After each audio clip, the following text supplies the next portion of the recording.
beaucoup. Let's go get him again.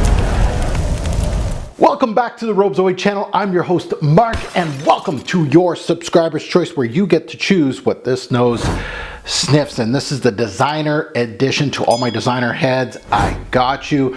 A lot of these are top sellers, popular within the community.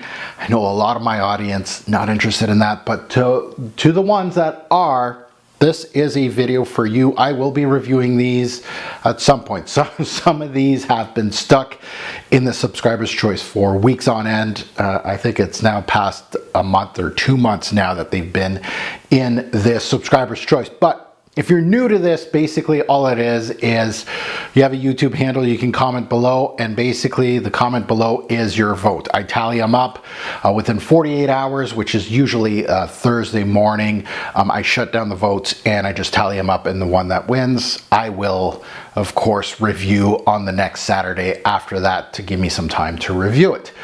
So we have 4 returnees. We always have 1 winner, and then we have a new one that comes into the bunch. So let's take a look at the nominees and let's see which fragrance is going against each other. So we got a couple YSL Ys, of course, not my favorite line, I'll be quite honest, but I do have an open mind, and at worst it's going to be a panning of a video. So this is Y Eau de Parfum Intense, which is the first one from that Y line. The next one here is from Dolce & Gabbana.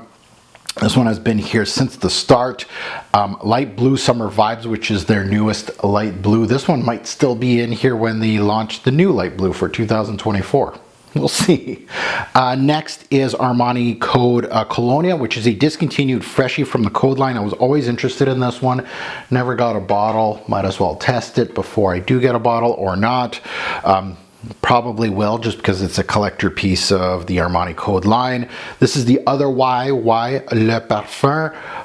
That one, of course, does get quite a bit of votes, so I could see that one also winning. And the new one is from Christian Dior. It is from the Sauvage line.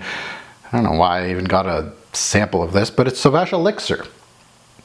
This one might win, because I'm sure a lot of you want to know what I think about that. I don't like the original Sauvage, so we'll see. But yeah, a lot of different designer fragrances here. A lot of course, very popular ones within our fragrance community. So definitely vote below. Every vote counts. I've had some of these that's been extremely, like 1 or 2 votes away from winning. So, merci beaucoup. Thank you very much for your support. I'll see you on the next one.